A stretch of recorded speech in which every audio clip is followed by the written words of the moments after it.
लगभग 5000 साल पहले की बात है। एक नगर हुआ करता था जिसका नाम अवधपुर था। अवधपुर नगर पर राजा चंद्रमा लाल का राज चलता था। राजा चंद्रमा लाल स्वभाव से थोड़े डरपोक किस्म के थे। इसी कारण नगर के लोग हमेशा पड़ोसी राज्यों से डरे सहमे रहते थे। राजा चंद्रमा लाल का एक मंत्री था जिसका नाम शोकन था। मंत्री शोकन बहुत ही बुद्धिमान और समझदार थे। सच कहूं तो अवधपुर राज्य उन्हीं के भरोसे चलता था, क्योंकि राजा इतने कायर थे कि पड़ोसी राज्यों के चोर भी उन्हें धमका देते थे। राजा चंद्रमा लाल का अभी तक विवाह नहीं हुआ था। अपने पिता की अचानक मृत्यु के कारण वे हाल ही में राजा बने थे।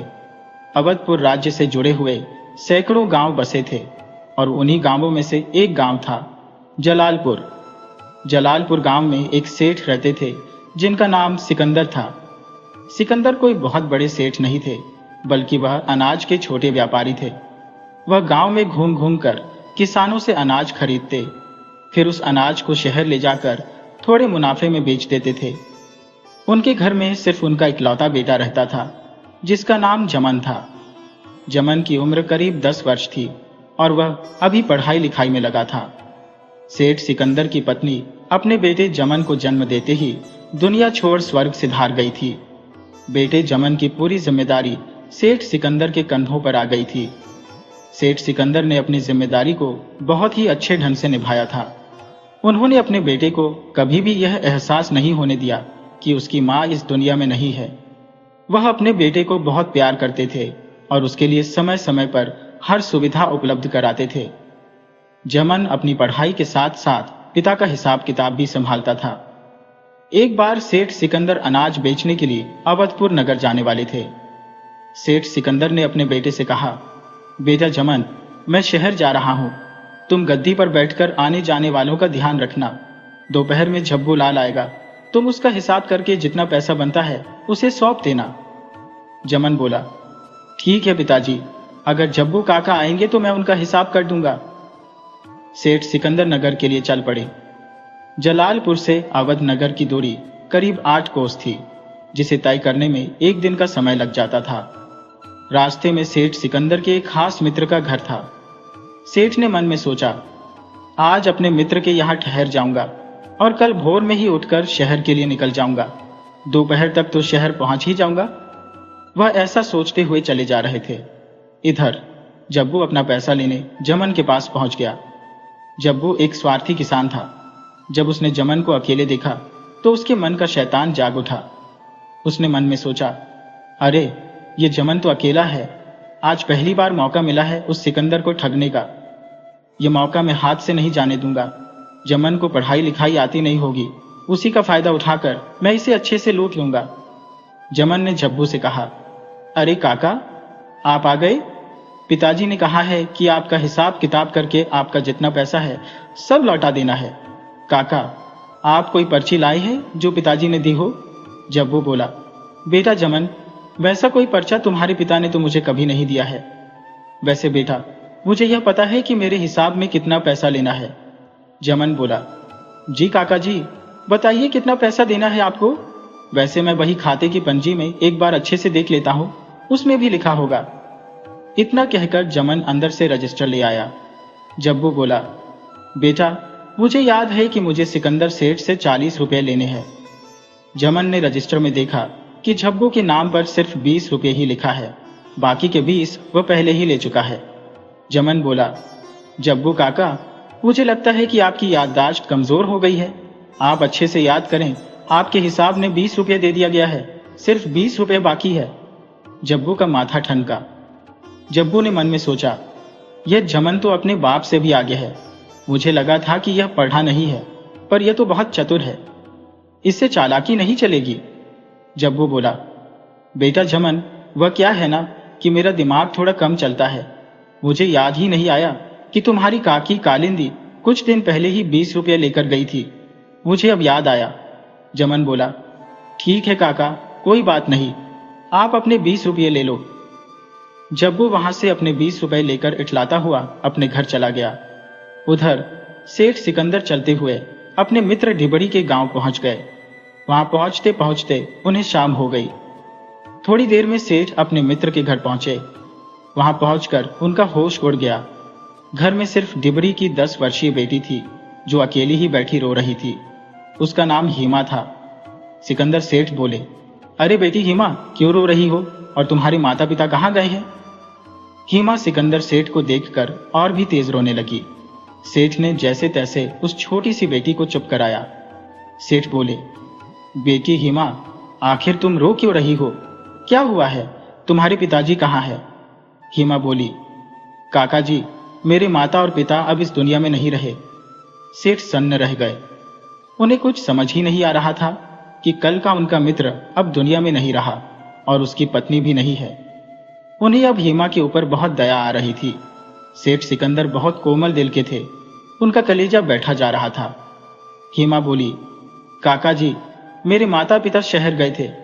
रास्ते में लौटते समय जंगल में रहने वाले डाकुओं ने उन्हें जान से मार डाला।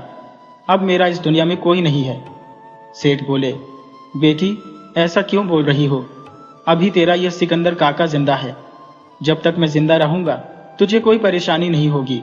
वैसे बेटी, तूने कुछ खाया है कि नहीं?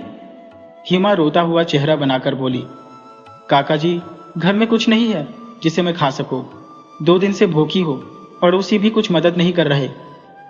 सेठ सिकंदर ने जब इतना सुना तो उनकी आंखों से आंसू बहने लगे। सेठ बोले, कोई बात नहीं बेटी, मैं कुछ खाने का सामान लाया हूं, तू फिलहाल खा ले। कल सुबह मेरे साथ घर चलना, अब मैं ही तेरा सब कुछ हूं। सिकंदर सेठ ने हीमा को नाश्ता कराकर उसका सिर अपनी गोद में रख चैन की नींद सुला दिया। वह रात भर उस बिटिया के दुख का बोझ अपने सिर पर लिए जागते रहे। सुबह में सेठ शहर न जाकर वापस अपने घर की ओर हीमा को लेकर चल पड़े। शाम होते होते सेठ उस लड़की को लेकर अपने घर पहुंच गए। सिकंदर सेठ ने अपने बेटे जमन से पूछा, बेटा जमन, खाने में क्या है? जमन बोला, पिताजी, अभी दाल और चावल बनाया है, कुछ देर पहले ही। सेठ बोले, बेटा, इस लड़की को अच्छे से खिलाओ, ये 2 दिन से भूखी है। जमन ने हीमा को बड़े प्यार से भोजन परोसा।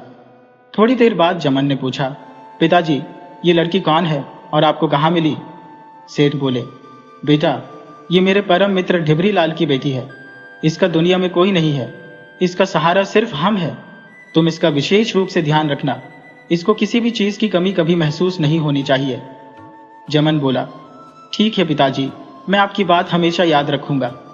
वैसे पिताजी, आप शहर नहीं गए क्या? सिकंदर बोले, बेटा, मेरी हिम्मत नहीं हुई कि इस फूल से कोमल बच्ची को भूखा और अकेला छोड़ शहर चला जाऊं। मैंने सबसे पहले इसे घर लाना जरूरी समझा। कल शहर चला जाऊंगा। वैसे अभी शहर जाना जरूरी नहीं है। जमन बोला, ठीक है पिताजी, जैसी आपकी इच्छा। फिलहाल आप थक गए होंगे, अभी आराम कीजिए, बहुत रात हो गई है। जमन वहां से सोने चला गया। अगले दिन जमन जल्दी उठा और हीमा को घर का काम सीखने को कहा। हीमा तुरंत तैयार हो गई। कुछ ही दिनों में हीमा घर का सारा काम संभालने लगी।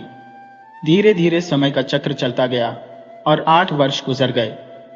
सेठ सिकंदर समय के साथ अब कमजोर होते जा रहे थे। उनका कारोबार जमन ने संभाल लिया था और घर का काम हीमा करती थी। एक बार सेठ सिकंदर ने मन में सोचा, क्यों न हीमा का विवाह अपने बेटे जमन से करा दिया जाए। इसके जैसी सुंदर और सुशील लड़की जमन को कहीं नहीं मिलेगी। ये घर में आते ही घर को स्वर्ग बना दी है। मैं इसका विवाह अन्य जगह करा, इसके साथ जुए जैसा खेल नहीं खेल सकता।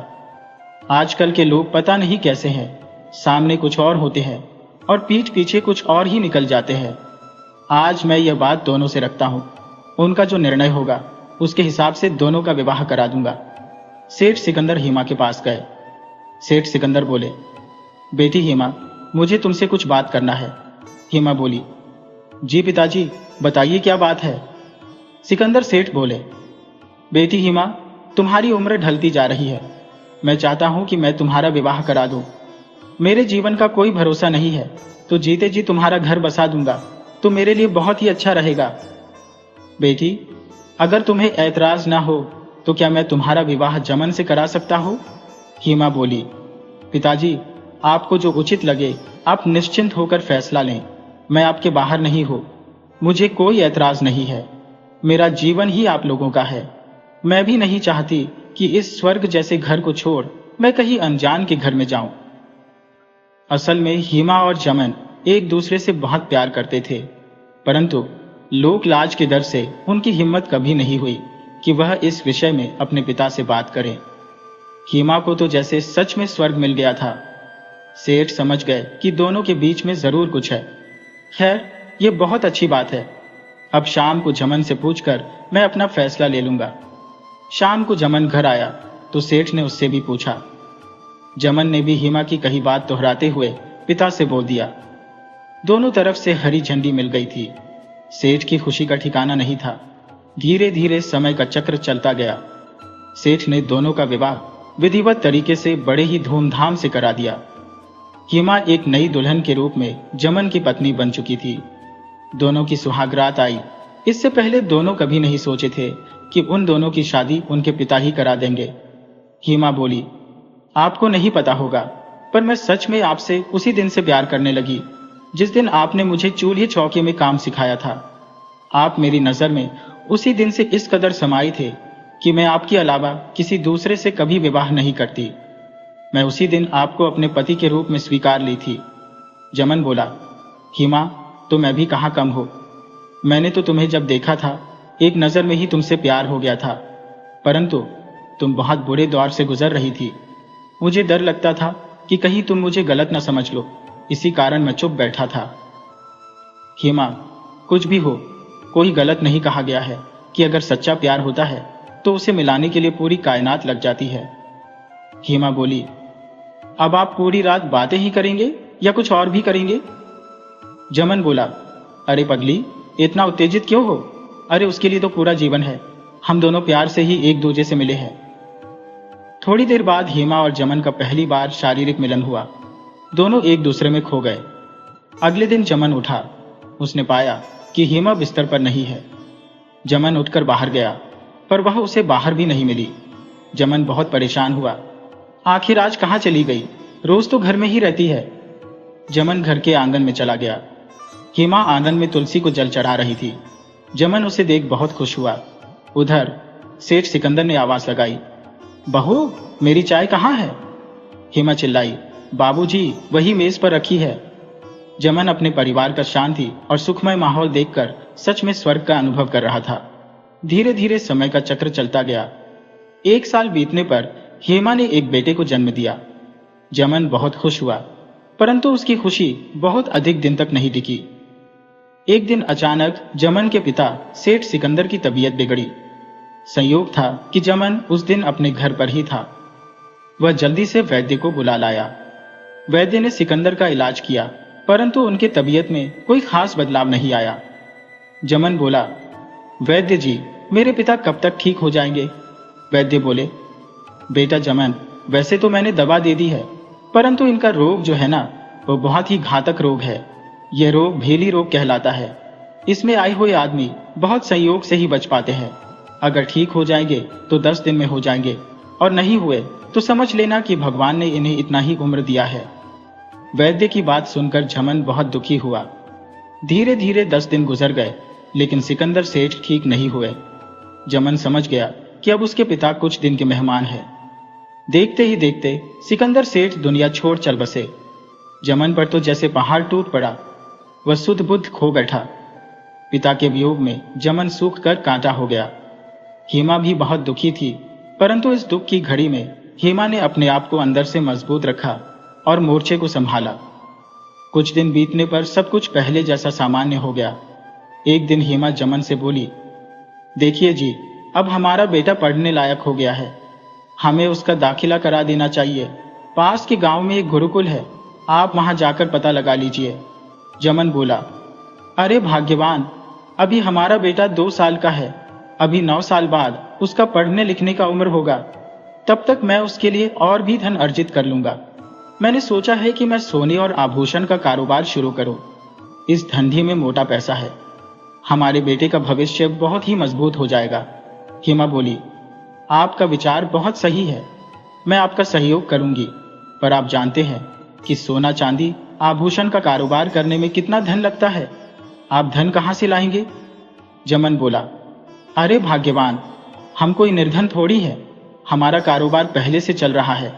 हम अब अनाज का कारोबार हमेशा के लिए बंद कर देंगे तथा उसके स्थान पर आभूषण का कारोबार करेंगे। हेमा बोली, जैसा आपको सही लगे, मैं हमेशा आपके साथ खड़ी हूँ। अगले दिन जमन नगर चला गया तथा नगर से कुछ आभूषण लेकर चला आया। उसने अपने गांव में ही आभूषण का कारोबार शुरू कर दिया। पहला महीना तो जमन को बहुत परेशानी हुई, परंतु धीरे धीरे आसपास के लोगों में जब यह पता चला कि जमन आभूषण की दुकान खोला है, तो लोग शहर न जाकर अपने गांव में ही जमन से सोने चांदी खरीदने लगे। देखते ही देखते जमन का व्यापार दौड़ने लगा। उसे बहुत मुनाफा होता। वह ईमानदारी के साथ लोगों को सुविधा देता। धीरे धीरे समय का चक्र चला।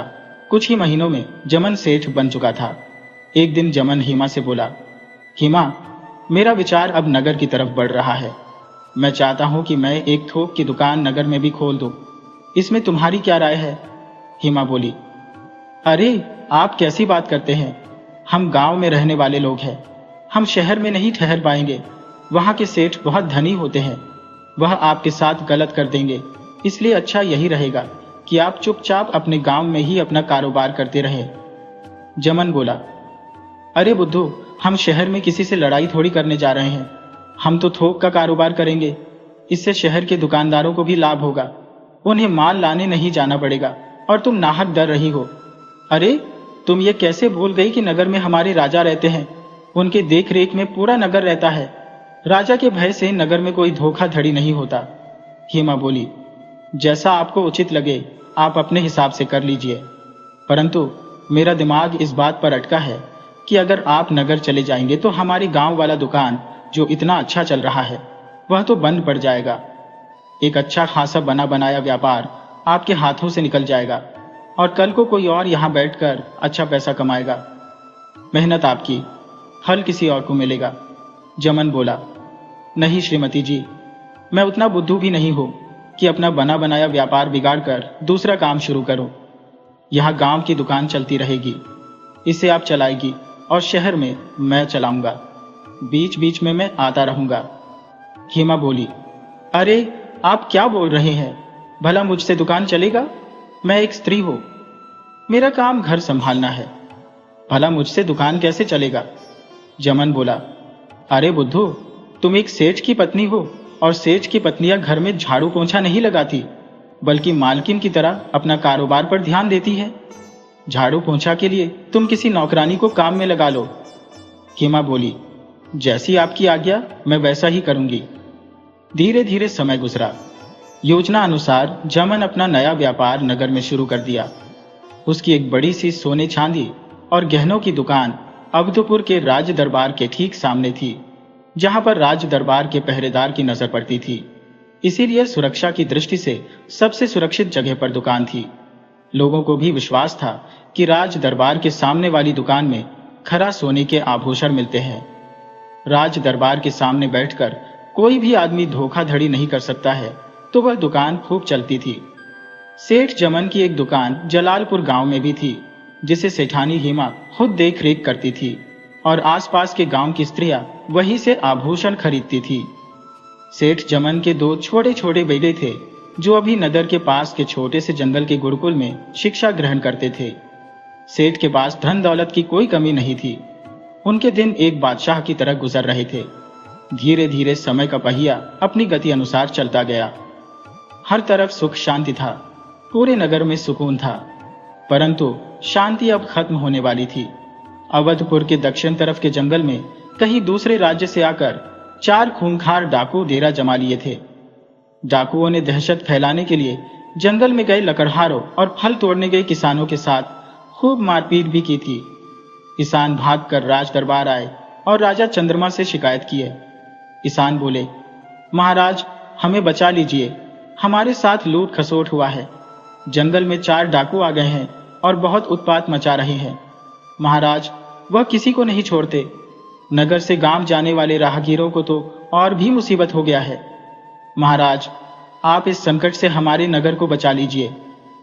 राजा चंद्रमा अंदर से बाहर डर गया, परंतु प्रजा के सामने वह अपना भय छिपाते हुए बोला, नगरवासियों आप लोग बिल्कुल निश्चिंत रहिए।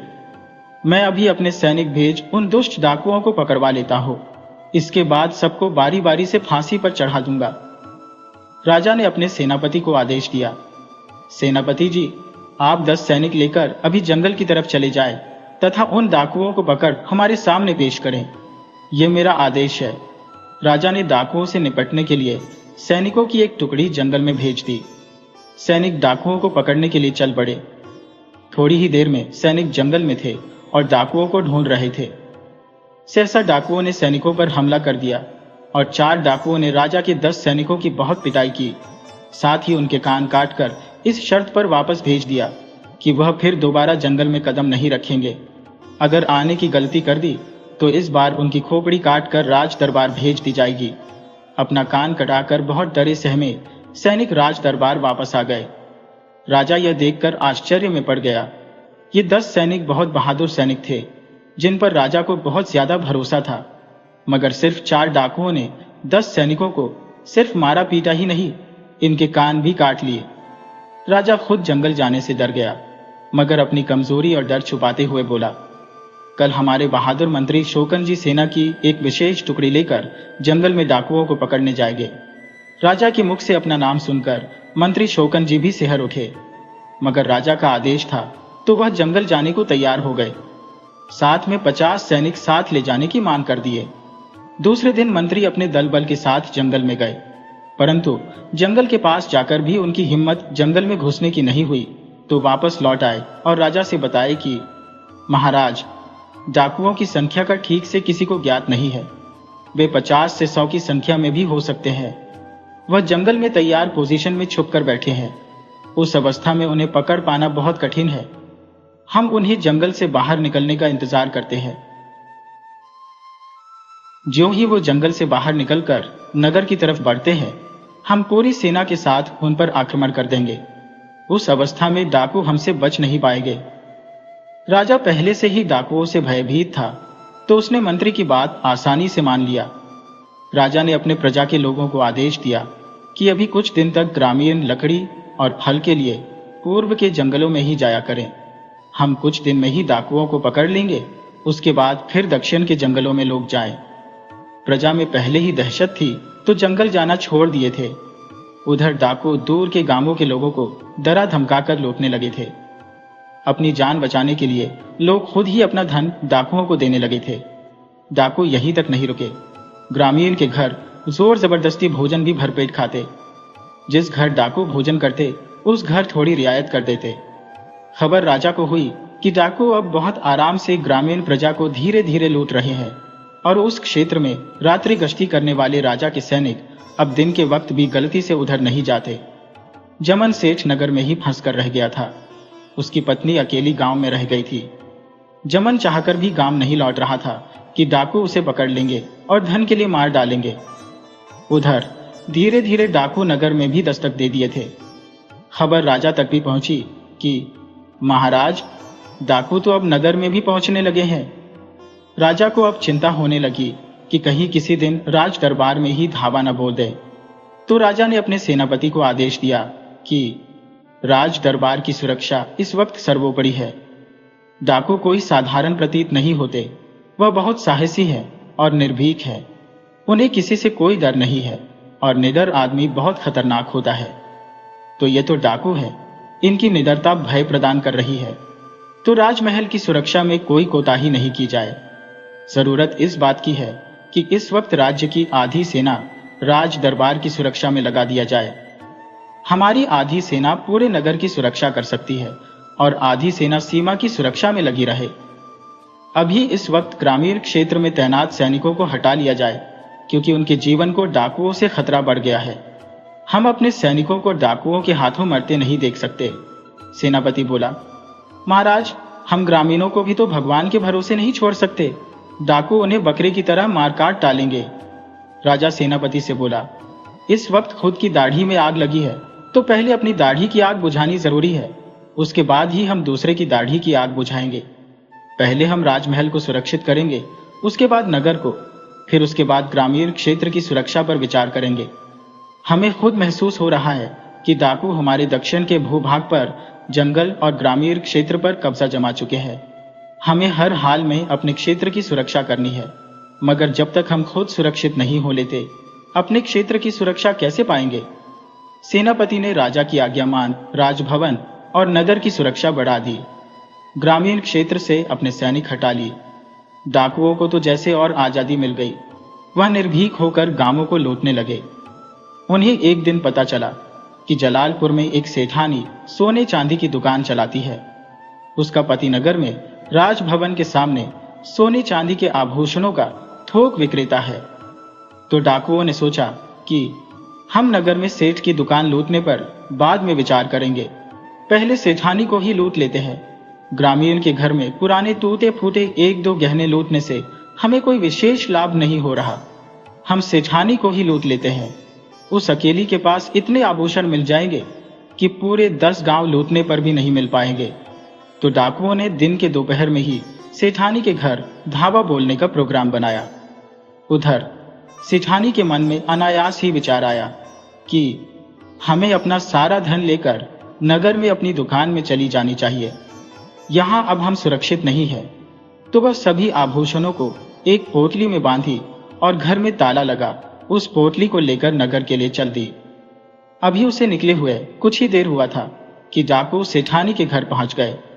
घर में ताला देखकर उन्हें आश्चर्य हुआ कि ताला क्यों बंद है। शायद सेठानी पहले ही यहां से निकल चुकी है। वह आसपास के ग्रामीणों को डर भय दिखाकर पूछे कि सेठानी कहाँ है। तो ग्रामीण डरते हुए बताए कि डाकू भगवान, सेठानी अभी अभी अपना सारा धन लेकर नगर के लिए निकल गई है।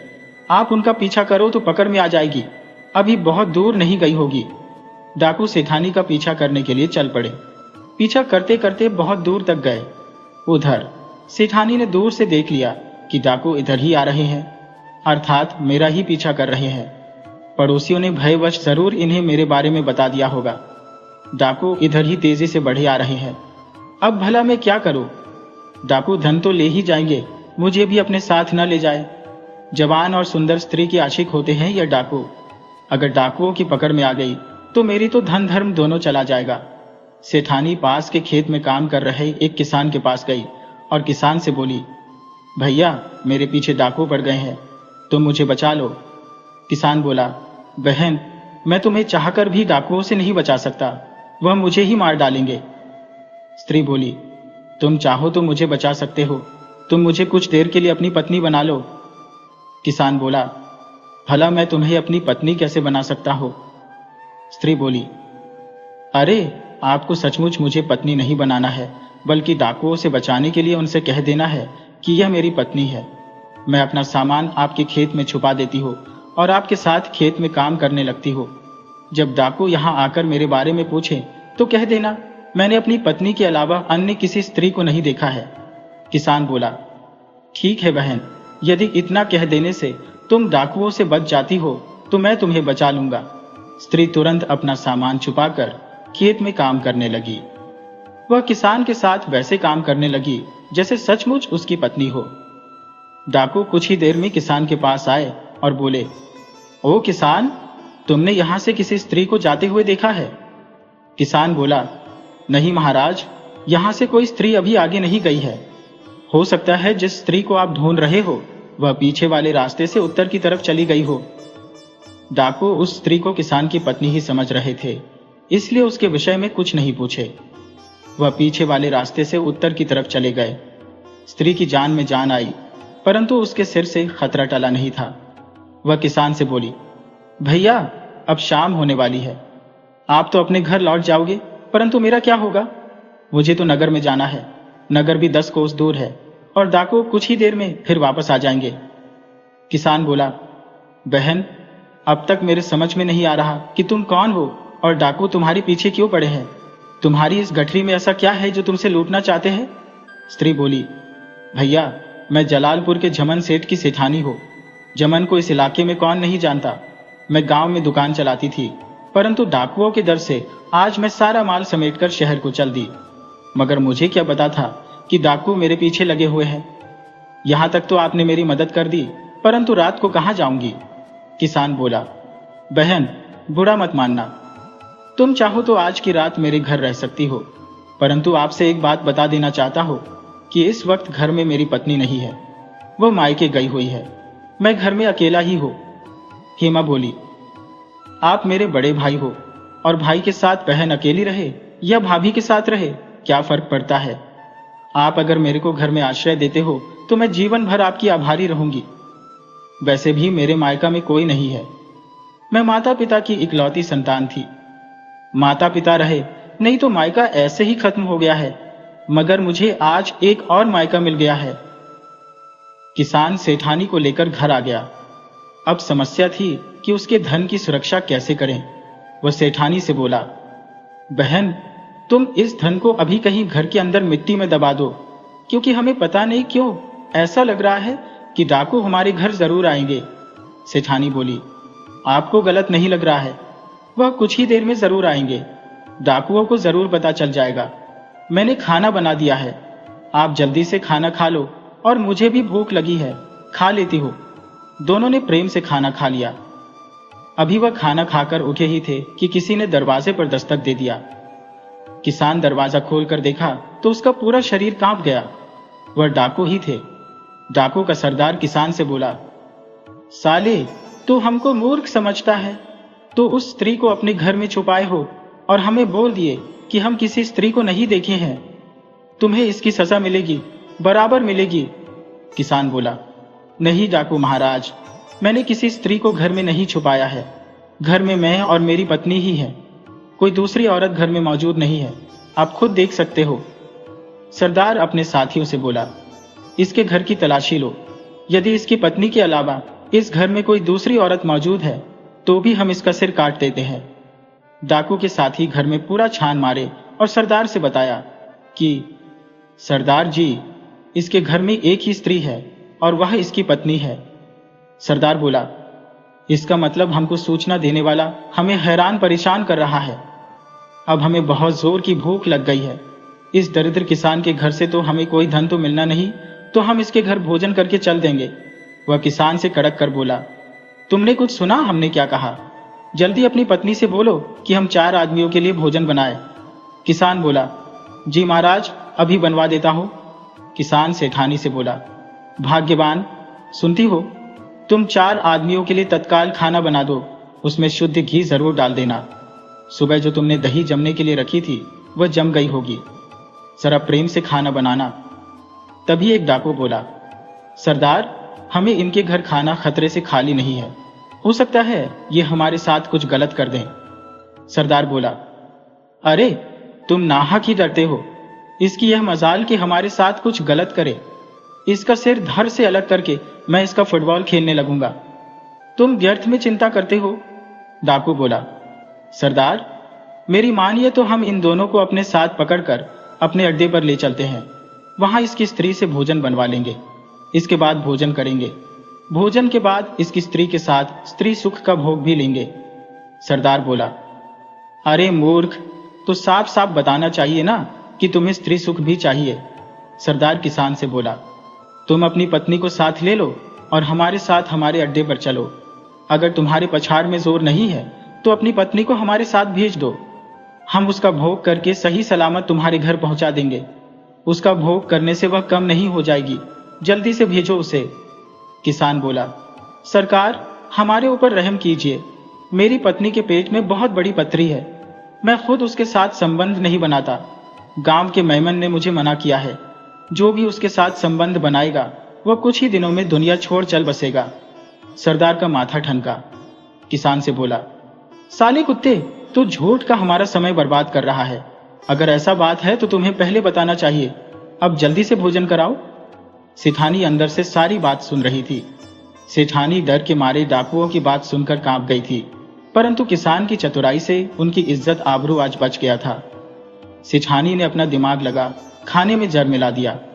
सेठानी थोड़ी ही देर में खाना लेकर आ गई और बोली, स्वामी, आप मेहमानों को खाना खिला दीजिए। किसान ने डाकुओं को भोजन परोस दिया। चारों डाकू सुबह से कुछ खाए पिए नहीं थे, खाना देखते ही टूट पड़े। अभी वह आधा खाना भी नहीं खाए थे कि गहरी बेहोशी में चले गए। किसान सेठानी से बोला, इन डाकुओं को क्या हुआ? सेठानी मुस्कुराई, बोली, भैया, मुझे तुम्हें स्वामी कहना पड़ा, तुम्हें भी डाकुओं के डर से मुझे भाग्यवान कहना पड़ा। क्या तुम्हें अच्छा लगा? ऊपर से आज अगर आप नहीं होते तो मेरी जिंदगी बर्बाद हो जाती। आपके जैसा भाई के कारण मैं आज मौत से बच गई हूं। अब किसी भी डाकुओं से हमें कोई भय नहीं। मैंने उस डर को सदा के लिए खत्म कर दिया है। अब ये डाकू फिर कभी किसी को नहीं लूट पाएंगे। पूरे राज्य की प्रजा चैन की सांस लेगी। मैंने इन्हें खतरनाक जहर दे दिया है। अब ये 2-4 मिनट के मेहमान है। किसान बोला। परंतु बहन, तुम्हें जहर मिला कहाँ? सेठानी बोली। भैया, राजा की रानियां और सेठ की सेठानियां एक खास किस्म की अंगूठी अपने पास रखती है। उस अंगूठी के नग के अंदर जहर भरा रहता है। मुसीबत के वक्त उससे या तो अपने दुश्मन को मार देती है या उसका खुद प्रयोग कर मर जाती है। मुझे मौका मिल गया और अपने दुश्मनों को बहुत आसानी से निपटा दी। मगर आप चिंता मत करो, डाकुओं के मरने पर राजा बहुत ज्यादा पुरस्कार देगा और वह पुरस्कार आपको मिलेगा। और मेरे पास जितना भी धन है, मैं वह सारा धन मैं स्वेच्छा से अपने भाई को देती हूँ। किसान बोला। पगली, कोई भाई अपनी छोटी बहन से कुछ लेता है। मुझे तो तुम्हें कुछ देना चाहिए, परंतु क्या करूं? भगवान ने इतना निर्धन बनाया है कि चाह कर भी कुछ दे नहीं सकता। सेठानी देखी कि यह इस तरह धन नहीं लेने वाला, तो बोली, तुम्हें मेरी कसम, यदि तुम मुझे सचमुच बहन मानते हो तो यह धन लेने से इनकार नहीं करोगे। किसान ने सेठानी से वह सारा धन ले लिया। राजा ने सुना कि एक किसान ने अपनी पत्नी की सहायता से 4 खूंखार डाकुओं को झड़ देकर मार डाला है, तो किसान को दरबार में बुलवाकर 10,000 स्वर्ण मुद्रा का इनाम दिया। राजा के ऊपर से भयंकर संकट टल गया था। डाकू राजा के लिए मुसीबत बन गए थे। सेठानी खुश थी कि उसे एक भाई मिल गया था, तो किसान भी कम खुश नहीं था। उसकी कोई बहन नहीं थी, तो सेठानी के रूप में एक बहन मिल गई थी। आज की पहली कहानी समाप्त। अब दूसरी कहानी में प्रवेश करते हैं। एक गांव में एक किसान अपनी पत्नी और अपने पुत्र के साथ रहता था। किसान काफी मेहनती था। वह दिन भर खेत में मेहनत करता और शाम को घर आता। हालांकि उसे उतना आमदनी नहीं होती कि कुछ बचत कर सके, परंतु उतना तो हो ही जाता कि परिवार आराम से चल सके। किसान अपनी पत्नी और पुत्र के साथ खुशी खुशी जीवन यापन कर रहा था कि एक दिन उस इलाके में भयंकर अकाल पड़ गया। किसान की खेत की फसल सूख गई। घर में खाने को अन्न न रहा। भूखे रहने की नौबत आ गई। तब किसान ने अपने बेटे से कहा कि बेटा, हमारे गांव के लड़के सब दूसरे राज्य में रोजगार करने जा रहे हैं। तुम भी चले जाओ, वहां अपना भी पेट भर सकोगे तो भी बहुत होगा। हम किसी तरह घास साग खाकर गुजारा कर लेंगे, परंतु तुम्हें इस तरह अन्न के अभाव में मरते नहीं देख सकते। लड़के को भी पिता की बात अच्छी लगी। वह रोजगार के लिए अकेले ही दूसरे राज्य के लिए निकल पड़ा। वहां उसने घूम घूम कर रोजगार की तलाश की, परंतु नए आदमी को कोई रखने को तैयार नहीं हुआ, अर्थात उसे रोजगार नहीं मिला। तभी उसे किसी ने बताया कि भैया, तुम राज दरबार में जाओ, राजा हुनरमंद आदमी को जरूर काम दे देता है। अब लड़के के पास खेती के अलावा दूसरा कोई हुनर नहीं था। वह राज दरबार गया, परंतु कोई हुनर न होने के कारण राजा ने भी काम देने से इनकार कर दिया। वह निराश हो घर को लौट पड़ा। हालांकि घर भी कोई नजदीक तो था नहीं, तो वह दिन भर चलता रहा। रात होने को आई, पर वह अभी अपने राज्य की सीमा में प्रवेश न कर सका। जब रात होने को आई तो वह एक पुराने बरगद के पेड़ के नीचे बैठ गया। मन में विचार किया कि आज रात इसी पेड़ के नीचे बिताऊंगा, सुबह को फिर अपने घर के लिए प्रस्थान करूंगा। परंतु उसे वहां बहुत डर लग रहा था, क्योंकि कोई दूसरा आदमी उसके साथ नहीं था। यात्रा में हमेशा 2 आदमी को साथ रहना चाहिए, परंतु वह अकेला था। वह डर के मारे थके होने के बावजूद सो नहीं पा रहा था। वह चुपचाप बैठा था। तभी देखा कि एक बहुत खूबसूरत स्त्री उस पेड़ के पास आकर रुक गई है। अकेली स्त्री के रात में आने से थोड़ा अचंभित हुआ। वह स्त्री से पूछा, देवी, आप कौन हो? इतनी रात गए अकेले इस सुनसान जगह पर क्यों आई हो? तब स्त्री ने बताया, हे नवयुवक, मैं एक कुंवारी स्त्री हूं। अपनी सौतेली मां के साथ रहती थी। जब तक उसके काम की थी तब तक मुझे साथ रखी, मगर जब उसे लगने लगा कि लड़की सयानी हो चली है, अब इसका विवाह भी करना पड़ेगा, तो उसने मेरे ऊपर चोरी का इल्जाम लगा घर से निकाल दिया। किस्मत की मारी हो, सोच रही थी कि कहीं डूब मरो, परंतु रास्ते में कोई नदी नाला भी न मिला। लड़का बोला, नहीं देवी, आपको ऐसा विचार नहीं करने चाहिए। आप नवजवान हो, खूबसूरत हो, कोई न कोई नवजवान आपसे विवाह कर ही लेगा। स्त्री बोली, नवयुवक, ये सब कहने की बातें हैं।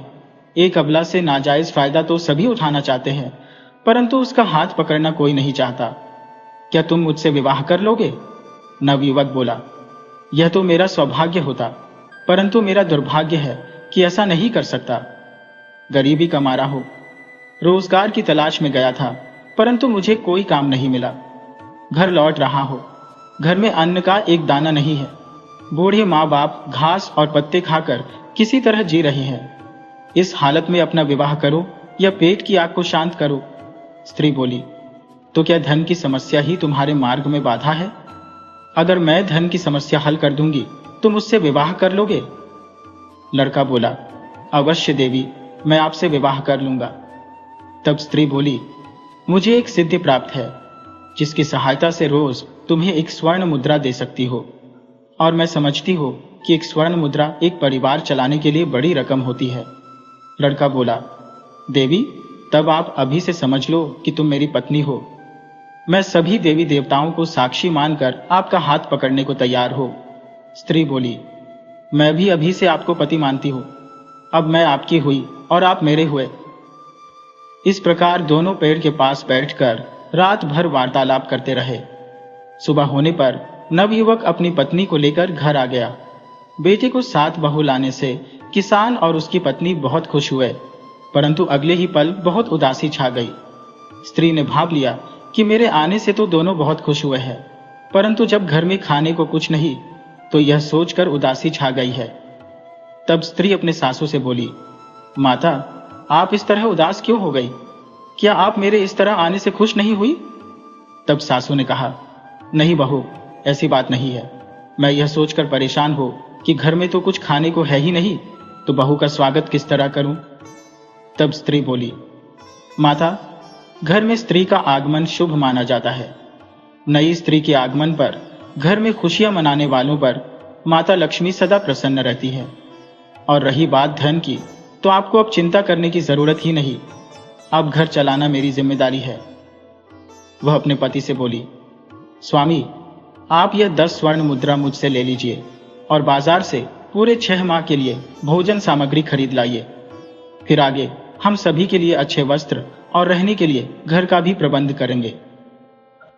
लड़का बाजार जाकर बहुत सारा सामान खरीद लाया। कुछ ही दिनों में किसान की टूटी फूटी झोंपड़ी के स्थान पर पक्का मकान बन गया। किसान ने बहुत सारी जमीन और बाग बगीचे खरीद लिए। जहां अकाल से सब जूझ रहे थे, वहां बरसात भी होने लगी। किसान की फसल लहलहा उठी। किसान बहू पर अति प्रसन्न था। वह जब खेत से काम करने के बाद घर लौटता तो बहू के लिए कोई न कोई फल अपने बगीचे से लेकर आता। बहू सासू की बहुत सेवा करती, उसे छूकर कोई काम करने नहीं देती थी। इस तरह पूरा 1 साल गुजर गया। किसी को पता ही नहीं चला कि 1 साल गुजर गया है। किसान रोज की तरह खेत पर काम करने चला गया। इधर एक सपेरा घूमता हुआ किसान के घर के पास रुक गया। किसान की स्त्री और लड़का दरवाजे पर ही बैठे थे। सपेरा बोला, नवयुवक, तुम जिस स्त्री को ब्याह कर लाए हो वह स्त्री नहीं बल्कि एक नागिन है। वह तुम्हारे घर को सर्वनाश करने आई है। वह मौके की तलाश में है। मौका मिलते ही पूरे परिवार को डंस लेगी। नवयुवक बोला, यह तुम क्या बक रहे हो? वह मेरी पत्नी है, उसे तुम नागिन कैसे कह रहे हो? तब सपेरा बोला, नवयुवक, तुम अपने गुस्से पर काबू रखो। अगर तुम्हें मेरी बातों पर भरोसा नहीं तो तुम अपनी पत्नी से पूछ सकते हो। लड़का भागकर घर में गया और पत्नी से कहा कि तुम मेरी कसम खाओगी, जो कुछ तुमसे पूछो सच बोलोगी। स्त्री थोड़ा विस्मित हुई, बोली, स्वामी, ऐसी कौन सी बात आ पड़ी है कि कसम खिलाने की जरूरत आ पड़ी? क्या मैं आपको झूठी नजर आती हूं? 1 साल से ज्यादा वक्त तक आप मेरे साथ हो, मेरे अंग अंग से वाकिफ हो। क्या मैंने आपके मान सम्मान को नुकसान पहुंचाया है या कोई बड़े धन की हानि कर दी है?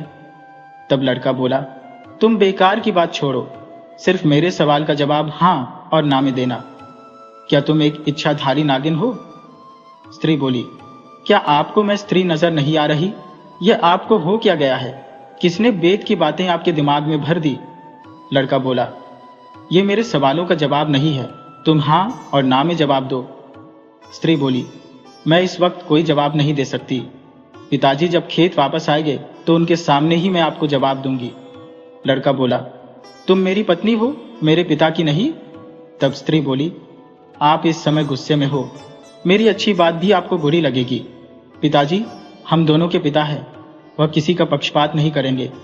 आप शाम तक इंतजार करो, आपके सवालों का जवाब मिल जाएगा। लड़का समझ गया कि सपेरे की बात में दम है, अवश्य ही मेरी पत्नी नागिन है। वह सपेरे के पास आया और बोला, भैया तुम ठीक कह रहे हो, वह अवश्य ही नागिन है, मेरे सवालों का जवाब नहीं दे रही, अब उससे छुटकारा का उपाय बताओ। तब सपेरा बोला, आज रात 12 बजे वह नागिन बनेगी। इच्छाधारी नागिन रोज रात में आधी रात को अपनी असली रूप में आ जाती है, आज भी आएगी। उसी वक्त हम उसे पकड़ लेंगे और अपने साथ लेकर चले जाएंगे। तुम नागिन से छुटकारा पा जाओगे। माँ बेटे ने सपेरे को घर में ठहरा दिया। उधर शाम को जब किसान घर आया तो घर में सपेरे को देखकर हैरान हुआ। वह अपनी पत्नी और बेटे से पूछा कि घर में सपेरा किस लिए है। सपेरा बोल उठा, आपकी बहू नागिन है, उसे निजात दिलाने आया हो। किसान बोला कि मेरी बहू नागिन है या हाथी, इसे तुम्हें क्या? तुम मेरे शुभ चिंतक कैसे बन गए? क्या तुम मेरे साले लगते हो कि बहन और भांजे की चिंता है? अरे इससे पहले कि तुम्हारा सिर फोड़ दो, यहां से दफा हो जाओ। किसान ने सपेरे को भगा दिया। किसान पत्नी और बेटे से बोला, तुम लोग पागल हो गए हो जो घर में किसी को भी ठहरा देते हो। हमारी बहू 1 साल से हमारे घर में रह रही है, उसके घर में कदम पड़ते ही दिन दूनी रात चौगुनी तरक्की हो रही है, और एक सपेरे के कह देने से वह तुम्हारी दुश्मन बन गई। और अनजान सपेरा रिश्तेदार कैसे बन गया?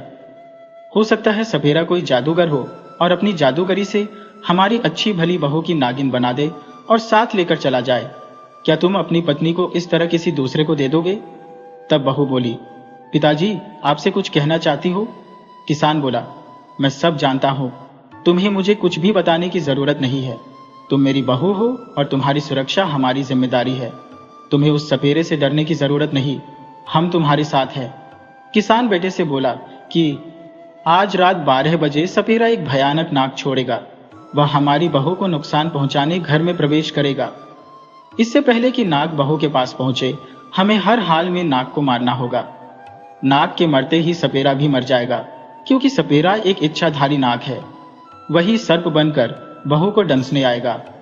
बहू बोली, पिताजी जो बात मैं आपसे बताने वाली थी वही बात आप कैसे जानते हो? किसान बोला, मैं सब जानता हूं। अब इस वक्त बात करने का वक्त नहीं है, बल्कि सतर्क रहने की जरूरत है।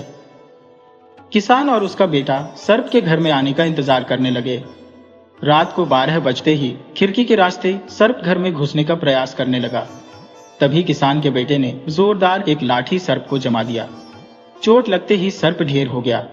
जैसा कि सपेरा ने बताया था कि 12 बजे बहू नागिन बनती है।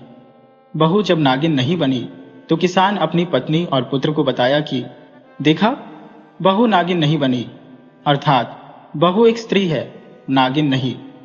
तुम सब सपेरे के बात में आकर अपना सौभाग्य को दुर्भाग्य में बदलने जा रहे थे। दूसरे दिन अकेले में किसान ने बहू से बताया कि तुम कभी अपनी नागिन होने का जिक्र गलती से अपनी सासू और पति से मत करना। मैं ये बात पहले से ही जानता था कि तुम एक नागिन हो। कोई साधारण स्त्री एक स्वर्ण मुद्रा रोज कहां से लाकर देगी? मैं इस बात को लेकर एक महात्मा से मिला था, तो उसने बताया कि एक नाग सपेरा बन तुम्हारे घर आएगा, तुम उसे भगा देना। वह सर्प बन घर में प्रवेश करेगा और बहू को नुकसान पहुंचाएगा। तुम उस सर्प को पहले ही मार देना। बहू अब कभी नागिन में नहीं बदलेगी, वह एक साधारण स्त्री ही बनी रहेगी, परंतु उसके बावजूद स्वर्ण मुद्रा रोज रात उसे जिंदगी भर मिलती रहेगी। बहू, तुम अब इंसान हो, अपनी पिछली जिंदगी को भूल जाना और इसके चर्चे कभी मत करना। उधर लड़के को विश्वास हो गया था कि मेरी पत्नी नागिन नहीं है। सपेरा मेरे साथ धोखा करना चाह रहा था, परंतु मेरे गुणवान पिता ने सब संभाल लिया। वह पत्नी से अपनी गलती के लिए माफी मांगने लगा तो उसने कहा कि आप मेरे स्वामी हो, माफी मांग, मुझे शर्मिंदा मत करो। ये कहानी हमें सिखाती है कि सच्चा रिश्ता सिर्फ खून का नहीं, बल्कि प्रेम, विश्वास और सहारे का होता है। विपरीत परिस्थितियों में भी एक दूसरे का साथ देने वाले लोग ही जीवन में असली सुख पाते हैं।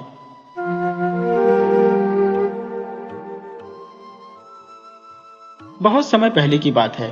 भारत के दक्षिण दिशा में एक भोलापुर नाम का सुंदर और हरा भरा राज्य था। ये राज्य घनी आबादी वाला था और यहाँ के नागरिक अपने राजा के शासन में बहुत खुशी से अपना जीवन गुजारते थे।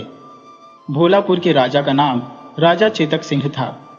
राजा चेतक सिंह एक महान योद्धा थे, जिनकी बहादुरी के किस्से आसपास के सभी राज्यों में मशहूर थे।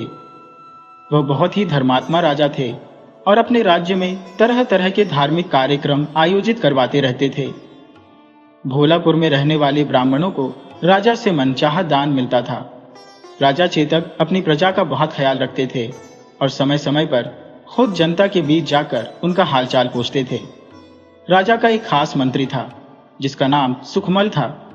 राजा चेतक सिंह अपने मंत्री सुखमल पर अपने सगे भाई जैसा भरोसा करते थे। मंत्री सुखमल भी राजा के प्रति बहुत ईमानदार थे। एक बार जंगल में शिकार के दौरान मंत्री सुखमल ने अपनी जान खतरे में डालकर राजा चेतक सिंह को एक भयंकर बाघ के हमले से बचाया था। इसी कारण राजा चेतक उन्हें बहुत मानते थे। राज्य के विकास का सारा काम मंत्री सुखमल ही देखते थे और वह राजा के हर आदेश का पालन करते थे। एक दिन राजा चेतक सिंह अपने राज्य दरबार में बैठे थे, तभी उनका एक खास गुप्तचर भागा भागा उनके सामने आया। गुप्तचर बहुत घबराया हुआ था और उसके चेहरे पर चिंता साफ दिख रही थी। राजा ने पूछा, बताओ गुप्तचर, तुम बहुत चिंतित क्यों लग रहे हो? तुम्हारी परेशानी का कारण क्या है? गुप्तचर बोला, महाराज की जय हो। महाराज, आपके लिए एक बहुत बड़ी खबर है। दुख की बात यह है कि इस खबर को लाने में देर हो गई। उसने आगे बताया, महाराज, आपके पड़ोसी राज्य सोलन नगर से सूचना आई है कि एक दुष्ट राजा ने उनके राज्य पर हमला कर दिया है। राजा भद्रक ने आपसे मदद की गुहार लगाई है। आप तुरंत वहां पहुंचकर उनकी और उनके राज्य की रक्षा करें। राजा बोले, यह तो वाकई एक बुरी खबर है, लेकिन वह कौन राजा है जिसने अचानक आक्रमण कर दिया? गुप्तचर ने जवाब दिया, महाराज, उस राजा का नाम राजा मुंशी है। आप उसे बहुत अच्छे से जानते हैं।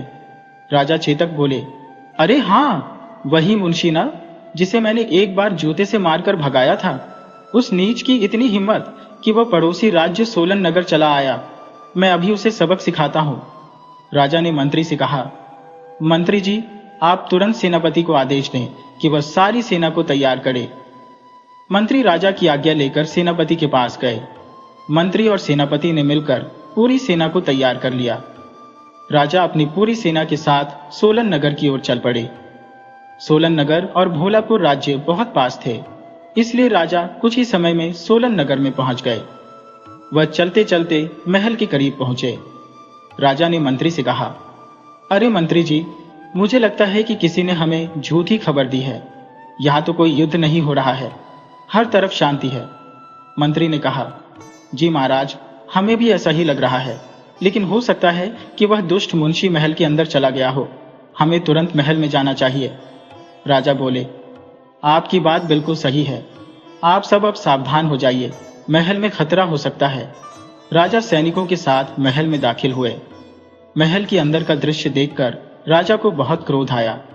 राजा मुंशी ने महल के सभी दरबारियों, सैनिकों और यहाँ तक कि राजा भद्रक को भी कैदी बना लिया था और वह उनकी राजकुमारी सलोनी के साथ विवाह करने जा रहा था। जब राजा मुंशी ने चेतक सिंह को देखा तो उसके पैरों तले जमीन खिसक गई।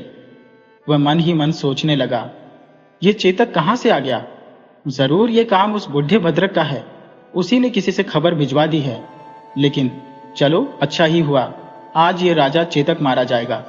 मुझे किसी भी कीमत पर राजकुमारी सलोनी को अपनी रानी बनाना है। राजा चेतक सिंह ने कड़क आवाज में कहा, राजा मुंशी, तुम जानबूझकर अपनी मौत को बुलाने चले आए। क्या तुम्हें पिछली बार मेरे सर पर पड़ा जूता याद नहीं है? धूर्त राजा मुंशी ने जवाब दिया, अरे आओ आओ चेतक सिंह, मुझे पता था तुम जरूर आओगे, इसीलिए तो मैं इंतजार कर रहा था। आज तुम आ तो गए हो, पर अपना सारा हिसाब चुकता करके सीधे भगवान के पास पहुंच जाओगे। मेरे दिल में तुम्हारे लिए बहुत आक्रोश है। मैं कब से तुम्हें खोज रहा हूं। मेरा बदला बहुत भयानक होने वाला है। राजा चेतक बोले, अरे मूर्ख, तुम्हारे पास अक्ल भी नहीं है? अरे, मुझे ढूंढने के लिए तुम्हें जंगल में भटकना नहीं था। मैं एक राजा हूं, तुम मेरे महल को देखे ही हो। तुम्हें वहीं चले आना चाहिए था, या फिर खबर भिजवाकर मुझसे युद्ध कर लेना चाहिए था। इस तरह कायरों वाली हरकत करके तुम मेरी छवि क्यों खराब कर रहे हो? तुम राजा कहलाने के लायक हो ही नहीं। तुम्हें किसी भैंस के तबेले में रहना चाहिए। राजा मुंशी बोला, राजा चेतक सिंह, मुझसे उलझने की कोशिश मत करो। मुझे तुम्हारे बारे में सब पता है। असल में तुम तबेले के लायक हो। मैं एक योद्धा राजा हूं, तुम मेरे सामने क्या हो? राजा चेतक सिंह ने मन में सोचा, इस धूर्त से बहस करके कोई नहीं जीत सकता। यह तो एक नंबर का बकवास आदमी है। मुझे बिना देर किए अब इससे युद्ध करना चाहिए। राजा चेतक सिंह बोले, धूर्त कायर मुंशी, अब तुम सावधान हो जाओ। मैं अब तुम्हारे ऊपर हमला करूंगा। राजा मुंशी और राजा चेतक सिंह की तलवारें टकराने लगी। उनका युद्ध कई घंटों तक चला। आखिरकार राजा मुंशी चारों खाने चित हो गया। राजा ने सैनिकों को आदेश दिया, सैनिकों, इस कामी स्वभाव के पुरुष को तुरंत बंदी बना लो।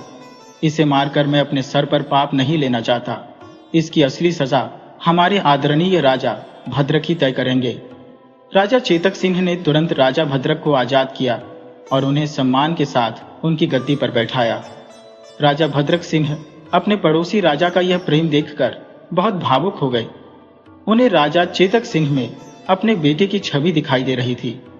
राजा चेतक सिंह बोले, महाराज भद्रक, आप इस 2 कौड़ी के राजा को कड़ी से कड़ी सजा सुनाइए। इसकी सजा से हमारे सभ्य समाज में एक अच्छा संदेश जाना चाहिए, ताकि इसके जैसे बुरे लोग हमेशा के लिए सुधर जाएं। राजा भद्रक बोले, राजा चेतक सिंह, आप बिल्कुल सही कह रहे हैं। हम इसको ऐसी सजा देंगे कि इसकी आने वाली पीढ़ी भी इस सजा से सबक लेगी। राजा मुंशी चिल्लाया, अरे, जो करना है उखाड़ लो, मुझे किसी बात का डर नहीं है। तुम मुझे फांसी भी चढ़ा दोगे तो मुझे कोई अफसोस नहीं होगा। राजा भद्रक ने मुस्कुराते हुए कहा, अरे बबुआ मुंशी, इतना क्यों परेशान हो रहे हो? हम तुम्हें मृत्युदंड नहीं देंगे। मृत्युदंड सबको नसीब नहीं होता, उसके लिए एक योद्धा बनना पड़ता है। तुम जैसे कायर और डरपोक को मृत्यु नसीब नहीं होगी। राजा मुंशी बोला, अरे चलो, मुझे ज्ञान मत दो, मेरे पास पहले से ही ज्ञान भरा है। राजा भद्रक बोले, इस धूर्त राजा मुंशी को सजा के तौर पर यह सुनाया जाता है कि इसके मुंह पर कालिक पोतकर इसे पूरे नगर में एक गद्दे पर बैठाकर एक जुलूस निकाला जाएगा। इसके बाद इसके हाथ पांव बांधकर हमारे नगर की नदी में बहा दिया जाएगा। राजा मुंशी ने जब यह सुना तो वह बहुत विचलित हो गया। मुंशी चिल्लाया, राजा भद्रक सिंह, तुम एक नंबर के कुत्ते, कमीने, कायर हो। अरे, मुझे मौत की सजा क्यों नहीं सुनाई? तुम्हारे पास दम ही नहीं है कि तुम मुझे मौत की सजा सुना सको। राजा मुंशी की बात सुनकर चेतक सिंह ने अपनी तलवार निकाली और मुंशी की तरफ बढ़े। तभी राजा भद्रक ने चेतक सिंह को रोकते हुए कहा, महाराज चेतक सिंह, ठहर जाइए, मैंने इसे सजा सुना दी है। यह जानबूझकर आपको उकसाना चाहता है ताकि आप इसे जान से मार दें। लेकिन राजा चेतक, आप भली भांति जानते हैं कि जो मैंने सजा सुनाई है उससे राजा मुंशी की छवि पूरी तरह से धूमिल हो जाएगी। इसके बाद इसे नदी में डुबोकर मार ही दिया जाएगा। यह वैसे भी जीवित नहीं रहेगा। आप समझदार हैं, इस मूर्ख के बहकावे में ना आए। राजा चेतक सिंह समझ गए। उन्होंने सैनिकों को आदेश दिया, सैनिकों, इस नीच को इसी वक्त यहां से लेकर जाओ और बंदी गृह में बंद कर दो। कल राजा के आदेश के अनुसार इसकी सजा पूरी कर देना। चेतक सिंह की आज्ञा पाकर सैनिक तुरंत उसे लेकर चले गए। राजा चेतक सिंह बोले, महाराज, मुझे अब आज्ञा दीजिए, मेरा राज्य मेरा इंतजार कर रहा है। राजा भद्रक बोले, आपका कहना सत्य है, लेकिन मेरी एक विनती है। अगर आपको कोई आपत्ति न हो तो क्या आप मेरी बेटी को अपनी धर्म पत्नी के रूप में स्वीकार कर सकते हैं? अगर आप स्वीकार करते हैं तो यह मेरे जीवन की सबसे बड़ी उपलब्धि होगी। राजा चेतक सिंह बोले, महाराज, यह तो मेरा सौभाग्य होगा कि आपकी पुत्री मेरी रानी बने। मुझे आपका निवेदन स्वीकार है। राजा भद्रक बहुत खुश हुए। उन्होंने राजा चेतक सिंह और अपनी राजकुमारी सलोनी का विधि विधान से विवाह करवाया। इसके बाद प्रेम पूर्वक दोनों को अपने महल से विदा किया। रानी सलोनी राजा चेतक के महल में आ गईं। उधर राजा भद्रक के सैनिकों ने धूर्त राजा मुंशी को गद्दे पर बैठाकर पूरे नगर में घुमाया। इसके बाद उसके हाथ पांव बांधकर नदी में ले जाकर डाल दिया। राजा मुंशी नदी की धारा में बहता हुआ चला जा रहा था। संयोग से नदी के किनारे एक तांत्रिक स्नान कर रहा था। उसकी नजर बहते हुए आदमी पर पड़ी। वह तुरंत मुंशी को बाहर निकाला। तांत्रिक ने देखा कि जिसे उसने बाहर निकाला है वह बिल्कुल सुरक्षित है।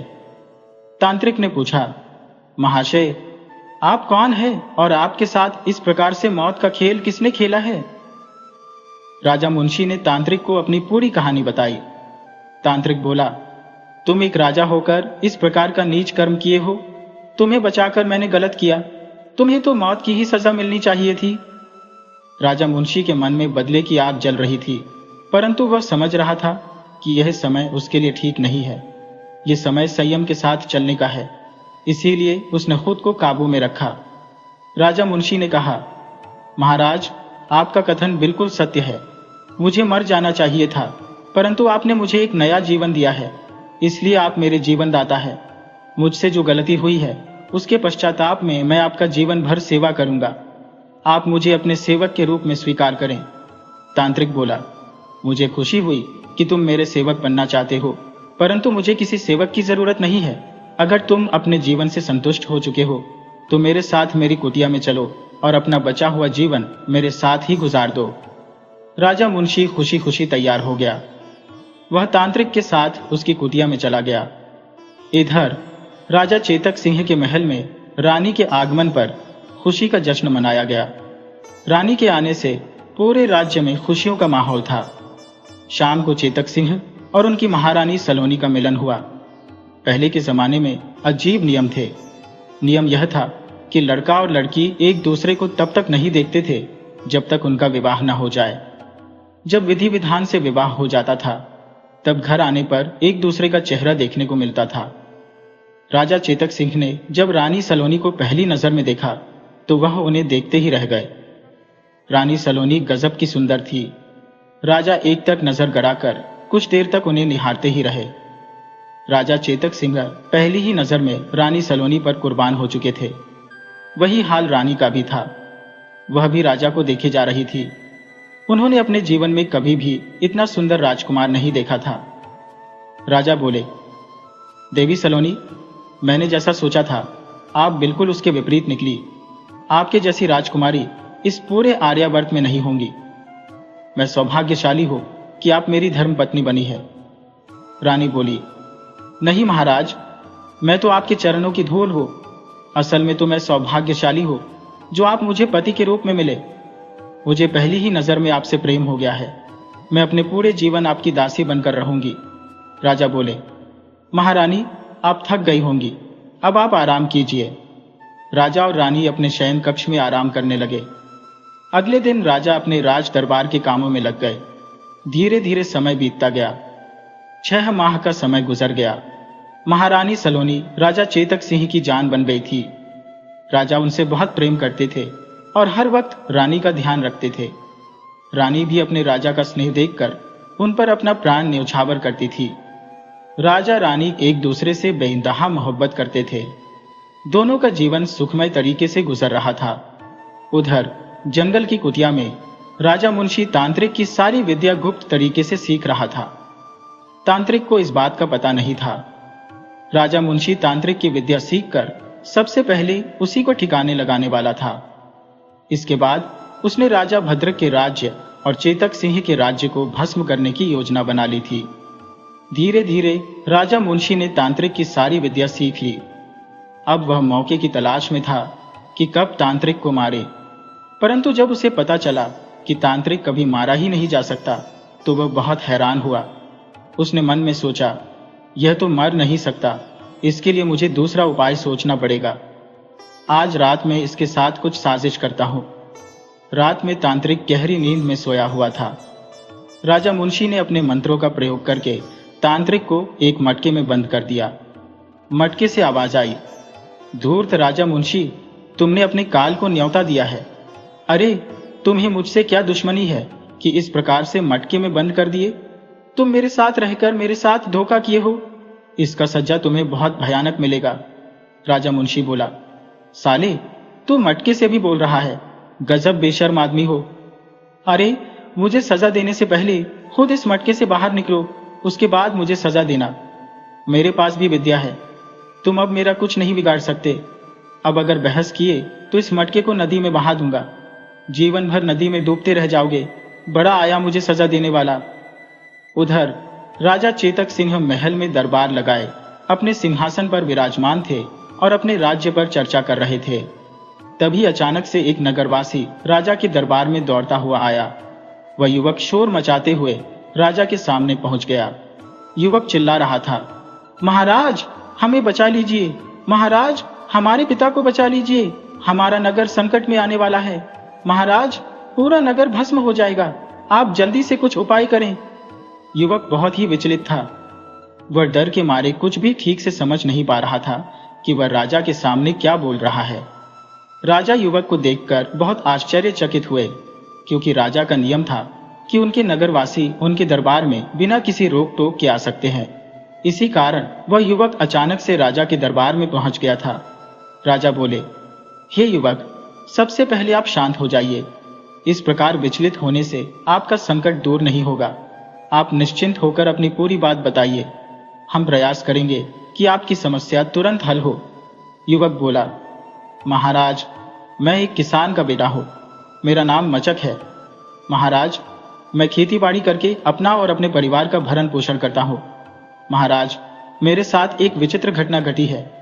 राजा बोले, बताइए प्रिय मचक जी, आपके साथ कैसी घटना हुई है कि आप इस प्रकार से अपना होश हवास खो बैठे हैं? मैं तुरंत आपके साथ न्याय करूंगा। मचक बोला, महाराज मेरा खेत उत्तर के जंगल में है। आज मैं अपने पिता के साथ अपने खेत में काम कर रहा था। पूरा दिन खेत में काम करने के दौरान हम किसान लोग दोपहर के समय में अपने काम को रोककर 1 घंटे का विश्राम करते हैं। तो हम दोपहर के समय में अपने पिता के साथ उत्तर के जंगल की एक गुफा के पास आराम कर रहे थे, परंतु वहां एक अजीब घटना घटी। महाराज जब हम आराम करके वापस अपने खेत में गए तो वहां पर एक तांत्रिक बैठा था। वह पता नहीं कैसा मंत्र पढ़ रहा था कि देखते ही देखते उसके मंत्र जाप से हमारी सारी फसल जलकर राख हो गई। उसने आगे बताया, जब हमने उसे पकड़ना चाहा तो वह पकड़ में आ गया। पकड़ में आने के बाद उसने हमें चेतावनी दी कि तुम लोगों का बुरा समय शुरू हो गया है। अब पूरे भोलापुर राज्य को मैं इसी प्रकार जलाकर भस्म कर दूंगा। जाओ और अपने राजा से बोल दो। महाराज इसके बाद वह तांत्रिक हमारे बंधन से खुद ब खुद मुक्त हो गया और जंगल की सबसे बड़ी गुफा में बड़े ही आराम से प्रवेश कर गया। महाराज हमें डर है कि वह फसल के जैसा ही हमारे नगर को न जला दे। इससे पहले कि वह तांत्रिक हमारे नगर पर हमला करे, हम उसको बंदी बना लेते हैं। युवक की बात सुनकर राजा को बहुत अजीब लगा। उन्हें समझ नहीं आ रहा था कि आखिर वह तांत्रिक कौन है और उसकी उनसे क्या दुश्मनी है जो उनके नगर को जलाना चाहता है। राजा बोले, मचक तुम चिंतित ना हो, इस नगर के किसी भी व्यक्ति को मेरे रहते खरोच भी नहीं आएगी। मैं जल्द से जल्द उस तांत्रिक से मिलूंगा। तुम फिलहाल अपने घर जाओ और अपने खाने पीने का सामान हमारे महल से लेकर जाना। तुम्हारा जो फसल का नुकसान हुआ है वह हमारे राजकोष से तुम्हें मिल जाएगा, उसके लिए तुम निश्चिंत रहो। राजा चेतक सिंह की बात सुनकर युवक को शांति मिली, नहीं तो उसके सामने भूखमरी की नौबत आने वाली थी। मचक बोला, महाराज आपका बहुत बहुत आभार जो इस संकट की घड़ी में आप मेरे लिए अनाज उपलब्ध कराए। राजा बोले, प्रिय मचक इसमें आभार व्यक्त करने जैसी कोई बात नहीं है।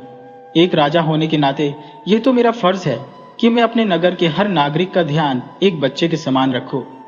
मचक राजा से आज्ञा लेकर राज दरबार से चला गया। मचक के जाने के बाद राजा ने अपने मंत्री सुखमल को अपने कक्ष में बुलाया। मंत्री तुरंत राजा के सामने हाजिर हुए। मंत्री बोले, महाराज आपने मुझे बुलाया, बताइए महाराज मेरे लिए क्या आज्ञा है। राजा बोले, मंत्री जी एक बहुत ही बड़ा संकट हमारे राज्य के ऊपर मंडरा रहा है। आज दरबार में एक युवक आया था। राजा ने मचक की सारी बात अपने मंत्री सुखमल को बता दी। राजा की बात सुनकर मंत्री सुखमल बहुत आश्चर्यचकित हुए। राजा बोले, मंत्री जी अब आप ही बताएं कि इस संकट की घड़ी में हमें क्या फैसला लेना चाहिए। मंत्री बोले, महाराज यह समस्या तो बहुत ही गंभीर है। अगर किसी दुश्मन से लड़ना होता या फिर किसी जानवर से तो हम बेझिझक अपनी सेना के साथ उस पर चढ़ाई कर देते, परंतु यहाँ बात तांत्रिक की है और वह तांत्रिक मायावी है। अगर हम सेना के साथ भी उस पर हमला करते हैं तो वह अपने माया जाल के बल पर हमें 2 मिनट में मार डालेगा। महाराज, यह समस्या बहुत ही गंभीर है, इसमें मेरा माथा काम नहीं कर रहा है। आखिर उस तांत्रिक से हमें कौन निजात दिला सकता है? राजा चेतक सिंह बोले। मंत्री जी, मुझे भी यह बात परेशान कर रही है। आज तक के इतिहास में मेरे सामने इतना बड़ा संकट नहीं आया। यहाँ बात माया और जादू की है। अगर बात आमने सामने लड़ने की होती तो अब तक वह तांत्रिक मारा गया होता, परंतु इस प्रकार हिम्मत हारने से हमारे राज्य से संकट नहीं टलने वाला। इस संकट से निजात पाने के लिए आप कुछ योजना बनाए। मंत्री बोले, महाराज, इसमें हमारा कोई भी योजना कभी भी सफल नहीं हो सकता। महाराज, आप बात को समझे। राजा बोले, आप बिल्कुल सही बोल रहे हैं। अगर हम उसके विरुद्ध कुछ भी करते हैं तो वह तांत्रिक गुस्सा होकर हमारे नगर को भस्म कर देगा। इस प्रकार तो हमारा साम्राज्य ही नष्ट हो जाएगा। मंत्री बोले, महाराज, मेरे पास एक उपाय है। अगर आपकी आज्ञा हो तो मैं अपना उपाय आपसे बताऊं। राजा बोले, मंत्री जी, यह समय आज्ञा लेने का नहीं है, बल्कि हमारा नगर जैसे भी बच जाए आप उस उपाय पर काम करें। मुझे उससे कोई आपत्ति नहीं है। अरे, जब जान है तो जहां है, और राजा की आज्ञा और आदेश क्या होंगे जब नगर ही नहीं रहेगा? मैं किसे आदेश या आज्ञा दूंगा? मंत्री बोले, महाराज, हम अभी तुरंत अपने राजगुरु श्री कमलदेव के पास चलते हैं। वह माया और विद्या के जानकार है। अगर हम उनसे आग्रह करते हैं तो वह जरूर ही इसका समाधान बताएंगे। राजा बोले, ठीक है मंत्री जी, हम तुरंत इसी वक्त राजगुरु से मिलते हैं। मंत्री बोले, महाराज, आप महल में आराम कीजिए। वह क्या है कि राजगुरु फिलहाल जंगल में भ्रमण पर गए हैं, तो उनसे मिलने के लिए मुझे जंगल जाना पड़ेगा। इसीलिए महाराज, मैं चाहता हूं कि आपको किसी प्रकार का कष्ट ना हो। मैं अकेले ही उनसे मिलकर आता हूं। राजा बोले, मंत्री जी, आप होश में तो हैं? मुझे तो लगता है कि फिलहाल आपका दिमाग ठिकाने पर नहीं है। अरे मंत्री जी, जिसका राज्य संकट में है वह राजा चैन से सो सकता है? आप मेरे कष्ट की चिंता न करें, हम तुरंत राजगुरु से मिलने चलते हैं। राजा और मंत्री अपने 2 सैनिकों के साथ राजगुरु से मिलने के लिए जंगल की तरफ चल पड़े। जब वे नगर से गुजर रहे थे, उन्हें एक जगह पर बहुत से लोगों की भीड़ दिखी। राजा भीड़ देखकर अंदर से बहुत भयभीत हुए, परंतु अपने डर को छुपाते हुए राजा बोले, अरे भाई, यहाँ क्या हुआ है? इस प्रकार से भीड़ क्यों है? क्या कोई अनहोनी हुई है? भीड़ से एक युवक बोला, महाराज, अनर्थ हो गया है। हमारे गांव के किसानों पर बहुत बड़ी आफत आ चुकी है। आज सुबह मचक का खेत जल गया और दोपहर के समय में भल्लू का खेत जल गया। खेत जलने के सदमे को भल्लू की मां बर्दाश्त नहीं कर सकी और वह दुनिया छोड़ चल बसी। राजा युवक की बात सुनकर मन ही मन बहुत दुखी हुए। वह संकट को बेहद करीब से देख रहे थे। वह तेजी के साथ आगे बढ़ने लगे। कुछ समय बाद ही राजा राजगुरु के आश्रम में पहुंचे। राजगुरु ने राजा चेतक का स्वागत किया। महात्मा बोले, आओ राजा चेतक सिंह, तुम्हारा स्वागत है। कहो, सब हालचाल बढ़िया है? राजा बोले, गुरुदेव, कुछ भी अच्छा नहीं है। हमारे राज्य के ऊपर एक गंभीर संकट आ गया है। अब आप ही एक सहारा हो जो इस संकट से हमें उबार सकते हो। महात्मा बोले, राजन, कैसा संकट आ गया है? मुझे तो कुछ खबर नहीं है। राजा बोले, महात्मन, हमारे राज्य के ऊपर एक तांत्रिक का प्रकोप शुरू है। वह राज्य के खेत और जंगल को अपनी विद्या से भस्म कर रहा है। आप अपना ध्यान लगाकर उस धूर्त तांत्रिक का उपाय बताएं। महात्मा अपना ध्यान लगाकर सब कुछ पता लगाने लगे। थोड़ी ही देर में महात्मा सारा माजरा समझ गए। महात्मा बोले, राजन, यह कोई तांत्रिक नहीं है, बल्कि यह तुम्हारा दुश्मन राजा मुंशी है। वह तुमसे बदला लेना चाहता है, इसीलिए तांत्रिक विद्या सीखकर तुम्हारे राज्य को भस्म करना चाहता है। राजा बोले, अच्छा, तो ये राजा मुंशी का काम है। वह अब तक जीवित है, मैं उसे ढूंढकर खत्म कर दूं। महात्मा बोले, ऐसी गलती भूल कर भी मत करना। वह एक पागल कुत्ता बन गया है। अगर तुम गलती से भी उसके करीब चले गए तो वह तुम्हें जलाकर भस्म कर देगा। उसका असली मकसद तो तुम्हें ही मारना है, परंतु कुछ कारणों के चलते वह तुम तक पहुंच नहीं सकता। दरअसल मैंने महल को बांधा है। उसमें कोई भी आसुरी शक्ति काम नहीं करती, इसी कारण से तुम बचे हो। राजा चेतक सिंह बोले, महात्मन, इसका कुछ तो उपाय होगा, या फिर हम इसी प्रकार से एक धूर्त राजा के भय में अपना जीवन बसर करें। महात्मा बोले, राजा उत्तेजित न हो, समय के साथ सब सही हो जाएगा। उस धूर्त राजा का अंत सिर्फ एक व्यक्ति के हाथों लिखा है, और वह व्यक्ति उसका गुरु है। और सबसे बड़ी ताज्जुब की बात यह है कि धूर्त राजा मुंशी ने अपने ही गुरु को एक मटके में बंद कर दिया है। सबसे पहले उसके गुरु को उस मटके से आजाद करना होगा। उसका गुरु मटके से निकलते ही राजा मुंशी को भस्म कर देगा। मंत्री बोले, महाराज, यह बहुत ही आसान काम है, मैं तुरंत उस मटके को जमीन पर पटक कर फोड़ आता हूं। महात्मा बोले, मंत्री जी, आप जितना आसान समझते हैं ना, यह उतना ही मुश्किल है। वह मटका मुंशी के साथ ही रहता है, और जब तक वह मटका मुंशी के साथ रहेगा उसे कोई नहीं तोड़ सकता। राजा बोले, महात्मन, आप आज्ञा करें, हम उस मटके तक कैसे पहुंचे? महात्मा बोले, राजन, कल चतुर्थी है और चतुर्थी को सभी तांत्रिक नदी में स्नान करने जाते हैं, तो आप लोगों के पास अच्छा मौका है। अपना भेष बदलकर नदी किनारे झाड़ी में छिप जाइए। इसके बाद जब मुंशी आएगा तो अपना मटका रखकर नदी में स्नान करने चला जाएगा। आप उसी वक्त उसका मटका तोड़ देना, वह नदी में ही जलकर भस्म हो जाएगा। राजा गुरुदेव की आज्ञा लेकर अपने महल की तरफ चले गए। अगले दिन राजा और मंत्री नदी किनारे जाकर एक झाड़ी के अंदर छिप गए। महात्मा के बताए अनुसार राजा मुंशी स्नान को आया और अपना मटका रखकर नदी में प्रवेश कर गया। राजा चेतक सिंह को मौका मिल गया था। वह तुरंत झाड़ी से निकले और उस मटके को पटक दिया। मटका देखते ही देखते टूट गया। मटका के टूटते ही राजा मुंशी पानी के अंदर ही भस्म हो गया। राजा और मंत्री ने राहत की सांस ली। दुष्ट राजा मुंशी मारा गया। दूसरी कहानी।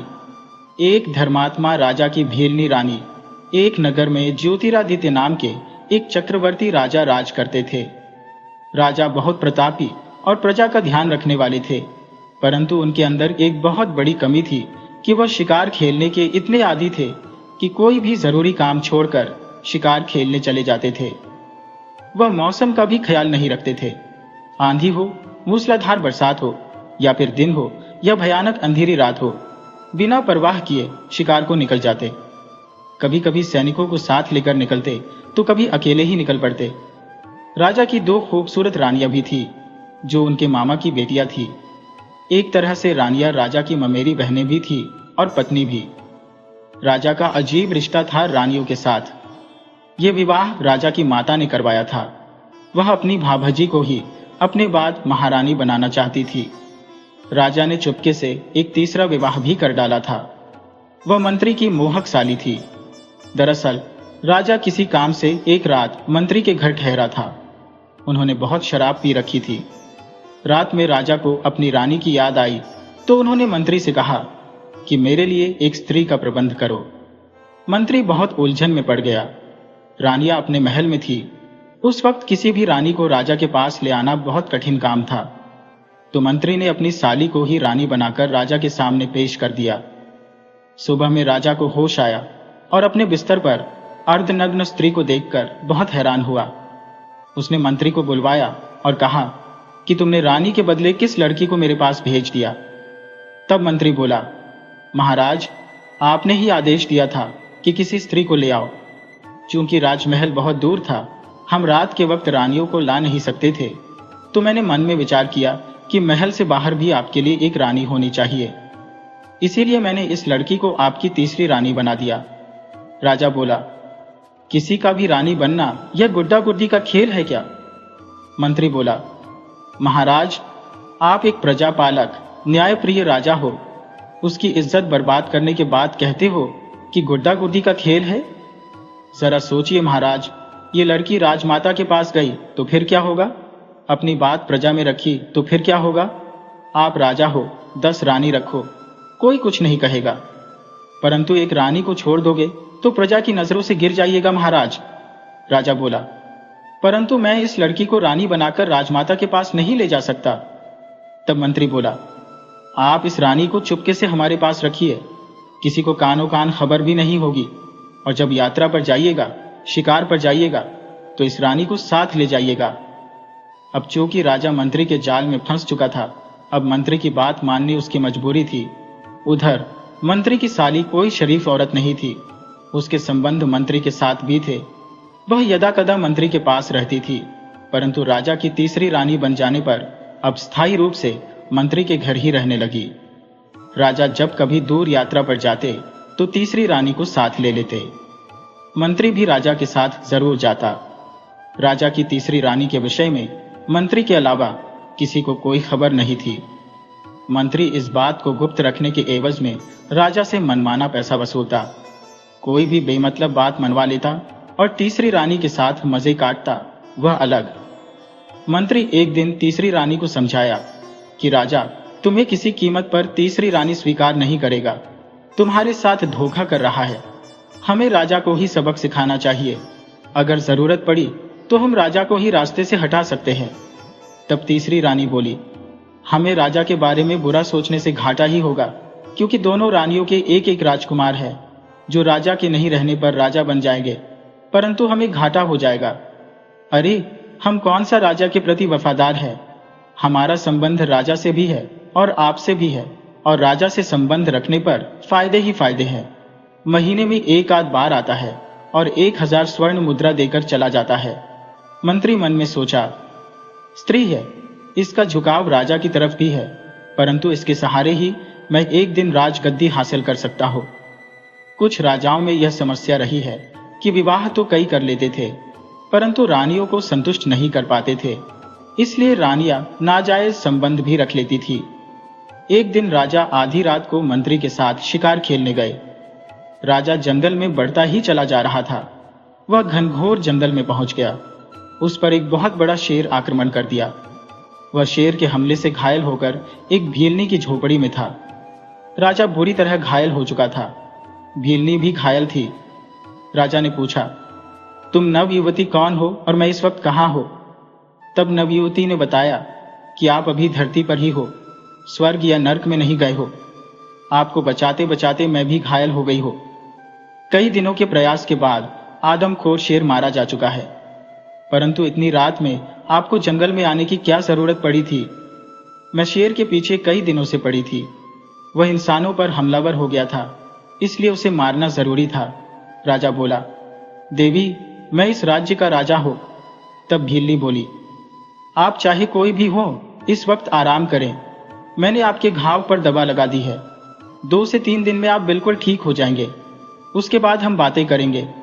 उधर मंत्री ने राजमाता को खबर दी कि राजा घनघोर जंगल में चले गए हैं। उनका अभी कोई अता पता नहीं चल रहा है। हम लोग दिन के उजाले में ढूंढने का प्रयास करेंगे। 2 दिन बाद राजा बिल्कुल ठीक हो गए और भीलनी से बोले कि देवी आपने मेरी जान बचाई, मुझे जीवन दान दिया, बदले में जो मानना हो मांग लो। भीलनी बोली, आपकी जान बचाना मेरा फर्ज था, अब आप ठीक हो गए हैं, जा सकते हैं। राजा बोला, नहीं देवी, तुम्हें मुझसे कुछ मानना ही पड़ेगा। भीलनी बोली, मैं जानती हूं आप नहीं दे पाओगे, इसलिए नहीं मानना ही अच्छा है। राजा बोला, मैं राजा हूं, मेरे लिए कोई भी चीज असंभव नहीं है, तुम एक बार मान कर तो देखो। भीलनी बोली, मैं जानती हूं आप नहीं दे पाओगे, इसलिए मुझे क्षमा करें और अपने दरबार पधारें। राजा बोला, देवी आप मुझसे कुछ नहीं मांगकर मेरा निरादर कर रही है। मैं आपके मांगने पर अपना सिर उतारकर भी आपको दे सकता हूं। आप मांगो, क्या मांगती हो? तब भीलनी बोली, आप मुझे अपनी रानी बना लीजिए। राजा बहुत सोच में पड़ गया।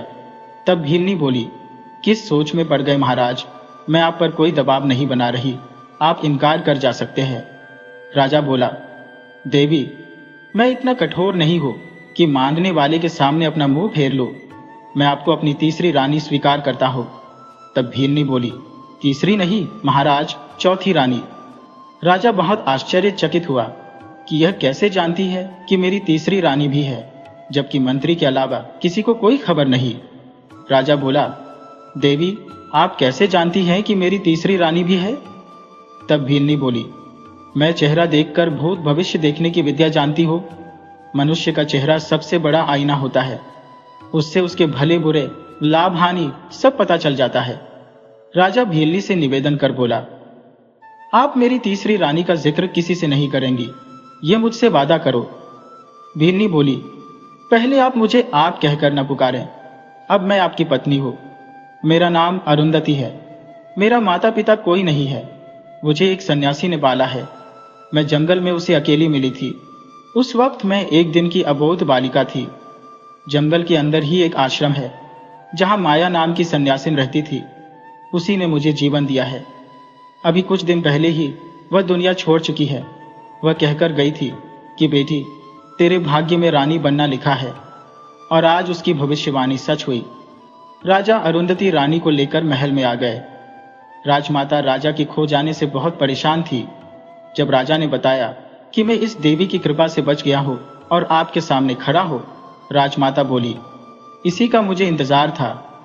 एक सन्यासी ने बताया था कि जिस दिन भीलनी रानी बनकर दरबार में आ जाएगी, आप सभी चिंता से मुक्त हो जाओगी। अब मैं पूरे राज्य की सुरक्षा की जिम्मेदारी भीलनी रानी को सौंपना चाहती हूँ, और अब थोड़ा भगवान में ध्यान लगाना चाहती हूँ। भीलनी रानी बोली, माता, आप इस तरह हमें छोड़कर सन्यासी बन जाएगी तो मेरी तो बहुत बदनामी हो जाएगी। सब कहेंगे कि अरुंधति के कदम पड़ते ही राजमाता को महल त्यागना पड़ा। आप अभी अपने दोनों राजकुमारों के राज्य तिलक तक कहीं नहीं जाएगी। वादा करो, आप हमारे साथ रहेंगी। राजमाता बोली, हाँ बेटी, तुम कहती हो तो रुक जाती हो, परंतु मेरी जिम्मेदारी तुम्हें ही निभानी पड़ेगी। अरुंधति बोली, हमें मंजूर है माता। राजा दोनों रानियों की अपेक्षा अरुंधति रानी को ज्यादा प्यार देते थे। वह ज्यादा से ज्यादा समय उन्हीं के साथ बिताते थे। तीसरी रानी को तो लगभग भूल चुके थे, अब उसे खर्चा भी नहीं देते थे। तीसरी रानी और मंत्री ने योजना बनाई कि हम अब राजा के बुरे कर्म का भंडाफोड़ करेंगे। मंत्री अपनी साली को लेकर राज दरबार आया और राजमाता से शिकायत कर दी कि राजा ने चुपके से तीसरा विवाह कर लिया है और इस लड़की को छोड़ दिया है। आप इस लड़की के साथ न्याय करें। राजा को सूचना मिली कि मां ने बुलाया है और वह कथित तीसरी रानी दरबार में आ चुकी है। राजा ने भीलनी रानी से कहा, देवी, अब आप ही मेरी रक्षा कर सकती हैं। तब भीलनी रानी बोली, महाराज, आप निश्चिंत रहें, मेरे पास हर सवाल का जवाब है। वह महारानी के पास आई और बोली, माता श्री, यह औरत अगर तीसरी रानी अपने को बता रही है तो अब तक कहाँ थी? वह मंत्री के साथ उसके घर क्यों रह रही थी? मंत्री और उसके संबंध कैसे हैं? मंत्री ने पहले इसका जिक्र आपसे क्यों नहीं किया? आपसे कोई राज्य छुपाकर मंत्री ने सबसे पहले गद्दारी की है। एक रानी को अपने घर रखकर दूसरी बड़ी गद्दारी की है। न्यायोचित यही है कि इसे मृत्यु दंड दिया जाए, और जो स्त्री एक मंत्री के साथ उसके घर में रही उसे कैसे पवित्र माना जाए? इसके लिए अग्नि परीक्षा से गुजरना होगा। राजमाता ने कहा कि भीलनी रानी ठीक कह रही है। मंत्री को तुरंत गिरफ्तार किया जाए। उसे फांसी देनी है या नहीं, कल फैसला होगा, परंतु अपने को तीसरी रानी बताने वाली स्त्री की अग्नि परीक्षा हो ही जाए। तीसरी रानी के पसीने छूटने लगे।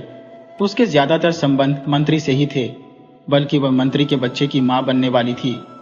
वह रानी से बोली, महारानी, मुझे क्षमा करे, मैं मंत्री के बहकावे में आकर धोखे से राजा से संबंध स्थापित किया था। मेरे ज्यादातर संबंध मंत्री से ही रहे हैं और अब मंत्री के बच्चे की मां बनने वाली हो।